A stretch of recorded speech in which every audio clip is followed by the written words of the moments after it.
Hey, what is it, guys? So, I decided to go back to one of my old classic decks because of the PTSD it gave one of my friends, namely with this card right here. Um, so it kind of crossed my mind because of the local events that I've been having, the amount of monsters that get special summoned off spells, and every time I read this card, it gets better and better by the second. So we decided to recraft the deck. It's nowhere near as good as it used to be because Verte doesn't exist anymore. But it's still really, really fun because you can play loads of hand traps and everything is like a one card way into anything that you, any sort of resource that you need in your hand. Like obviously you can't search your draw with your ash blossoms, but there are insect hand traps that you can search that are very, very good that make this deck so much more consistent. So we first start off with the 3 ash blossom standard, then 2 Sting Lancer, 1 Celestial, 1 Dasher, Doomdozer, 3 Droll and Lockbird, 2 Goki Pole, 3 Nibiru, 3 Resonance Insect, 3 Retaliating Sea, Griffin Rider, 2 Water Enchantress, 1 Killer Needle, 2 Descent, 1 Draco Back, 1 Fateful Adventure, Foolish, 3 copies of Fusion Destiny, 3 copies of Rights, and 3 copies of Infinite Permanence. For the main deck, the reason why I played the ratios of what I did a lot of testing with the adventure stuff, and I kept on finding that I'd rather want to see the Rights than I want to see the Water Enchantress, because the Enchantress, fair enough, it gets me to the Rights. However, it doesn't do anything in my hand on its own. It's just kind of dead. And I don't want too many ways to... I've tested it enough with Branded Eldritch, and I realised that I don't want to have multiples of each in my hand. I'd rather just have one or the other. So I just want 5 ways into it. As for the other adventure stuff, that's just standard. As for the insect stuff, the ratios for it work because this searches this, and this searches this, and this is just interruption. So basically, Goki Pole, when it's sent to the grave, it adds a level 4 insect to my hand, and if it's a vanilla, I can special it and then destroy 1 monster my opponent controls, whose attack is greater than it. So this is why we play the Killer Needle, because Killer Needle is a vanilla insect that has like naff all attack whatsoever, so it's just free out to a monster. But the Resonance Insect, when it's sent to the graveyard from the field to the grave, it lets me search a level 5 insect, which is the Doomdozer or the Sting Lancer. And Sting Lancer is basically a Bestial before 1 came out, so you target an insect in your graveyard and 1 card in your opponent's graveyard, put both to the bottom of the deck, summon it, and then you can add a Beetrooper spell, which the spell is Descent, and Descent summons a token, so you can see the lines that get there. If you don't want to search for the Resonance Insect, you can also search this card, which is a very good hand trap. Like, the more times I read this, the better it becomes. So its effect is, when your opponent activates a spell that includes the effect of special summon a monster, you can special this card to your field, and then it's a macrocosmos for your opponent. Just picture that in your head. Just like the free stuff like Pearly activates a card that special summons. No, I'm good. I'm good. You just don't have a graveyard. And then the second effect to it is, when it's sent from the field to the graveyard, I can add an Earth Insect with 1500 attack or less from deck to hand. So it lets me add the Resonance Insect or the Goki Pole, so we can do it all over again next turn.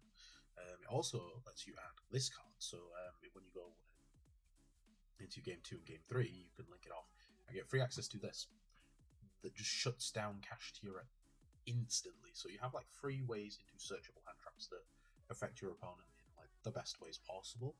Doomdozer is also used because of the Resonance Insect. So Resonance Insect also has another effect where if it's banished, it sends an insect from the deck to the grave, so you can send the Goki Pole. So if you open the Resonance Insect, you can get free access into stuff, and if you open the Goki Pole, you have free access into your engine.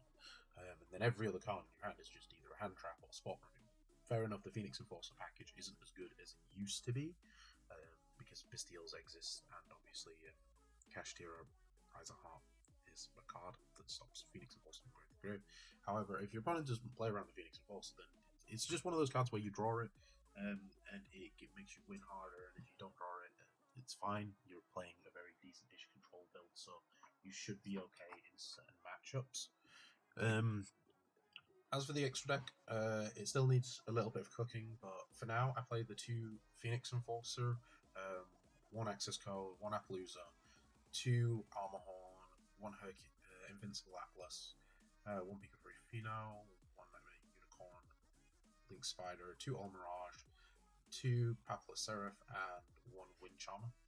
So I go back and forwards on which Charmer I want to play, whether it is the Wind Charmer that I want to play, it's Fire Charmer, or the Earth Charmer. I have free access into the Wind Charmer at any point in the game because of Sting Lancer, because it's a wind that can be searched at any point with any of the insects that just get into cards. As for the Earth Charmer, it's because all my insects are Earth. Fair enough, I could play both, but I feel that the Wind Charmer is more useful to me as, or like when I test this on DB and when I'm going to be testing it in locals, but that's because of Flunder matches and the sorts of stuff where my opponent make Baron and you steal the Baron with the Wind Charmer. But besides that, I'd probably play the Earth one because Fenrir is a better card to steal overall. Papillon Seraph is garbage because Konami made it garbage, so each of its effects are once per turn, but it's a hard once per turn, so when it's summoned, it puts counters on it. That's it. You can't use it, so they're effectively your next turn. But it reborns an insect, which means that you can reborn all the insects that let you search into other stuff. So your opponent tries to break your board, it doesn't really go down that well for them. I played the 2 All Mirage instead of the 2 Link Spider, so the original build played 2 Link Spider because you tried to find a way to get into Vertate as quick as possible. But now you'd rather play the All Mirage because so you can use it to get rid of the Resonance Insect on the Goki Ball to start with the engine again. You kind of need to because just getting into stuff is harder later game when you don't have a way without ramming your monster into something else. The Link Spider's kind of okay, it's kind of not. I don't really think I'm going to play it as much. Might take it out for something else like a Phoenix or something else. The Unicorn is just free Unicorn. Invincible Atlas does get summoned. Very rarely does it get summoned, but it is still very good at the fact of it's a towers, and that's all it just needs to be. It just needs to be a monster that can't be destroyed, and then you just walk over your opponent. And sometimes it's just a problematic card to just deal with because it's immune to most stuff. So, yeah. Free Pot of Avarice for insects. That's the only reason I play this, is Free Pot of Avarice for insects. I do contemplate putting it to 2, but it never comes up as often as I would think it does, and the tech games that it does, it's really, really grindy, so you kind of just have to do good resource management. Semi-good bad card, gives you additional normal summon, but you're locked into insects, so you have to link climb into the Papillon Seraph, unfortunately. Appaloosa because it's just Appo. I rarely ever summon this, and I rarely ever summon the Access code. Sometimes, if my Papillon Seraph survives till next turn, I'll summon the Access code, but it's not really something that tends to survive. I will play the 2 Phoenix Enforcer for the sole purpose of if I go up against Kashtira and they banish the Phoenix Enforcer, then I kind of feed away into a second one, or I have 5 dead cards in my main deck. So yeah. As for the side, same again. So we play the 1 Retaliating, 1 Contact C, 3 Gandala, 2 Twin Twisters, 3 XYZ Encore, 3 Anti-Spell, and 3 Evenly. So the Anti-Spell is just obligatory per league matchup. That's it. Nothing else. You can live without a lot of your spells being played because if you go first and draw the adventure package, that's half your spells already used. As well as the Beetrooper stuff, it's just really one spell that you kind of really want to resolve, and that's Descend. But even then, you can live without it. Evenly matched because it's just evenly drawn to evenly win.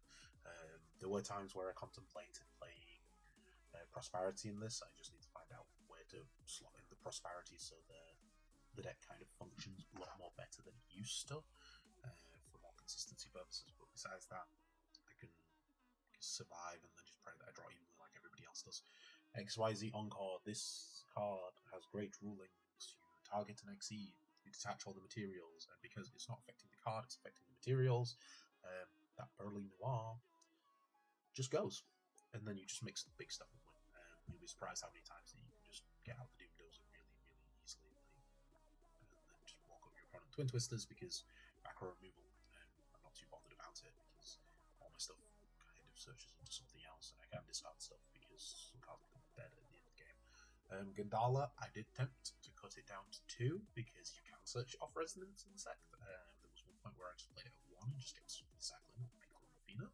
But there are times where I just want to see my opening hand, because if I go up against anything that is on macro, or if I go up against problematic stuff, just having a free way into a kaiju and then shuffling back to kaiju and then searching for the kaiju again, you can kaiju your opponent several times in one turn. And then the free searchable other hand trap. If I go first game 2, I tend to set this up. I contemplate playing this at 2 in the main, but I already play enough hand traps as it is, so it's the case of like we play this for game 2 and game 3 because the resonance insect searches this as well as the retaliating sea searches this, so you have searchable cache very easily. They have to open the book of Eclipse, or unless they're that spicy cache player that plays a Forbidden Chalice. So yeah, that's really the list. It was fun. Sorry, Jacob, that I've rebuilt this again because I hate this deck with a burning passion. But I promise not to play this against your birds anymore because you hate this deck. Besides that, it's a bit of fun. It is interesting when you ever go up against certain matchups because it is a lot of rogue with a lot of hand traps in that your opponent ain't going to play around. A lot of it very easily. I've tested this a few times, about 6 or 7 games. I've been against about Dragon Links or the Abystials don't really do anything to me, and it's always fun whenever you draw a bunch of hand traps and then have the evenly in your open hand, and then just you know what, I'm just going to let you pop off because I know your endboard does not negate the evenly, and you're probably going to be going Eradicate to declare Eradicate to declare spells, and then you just see the evenly in my hand and scoop. So yeah, that's fun. Anyways, like suggestions on this to try and figure out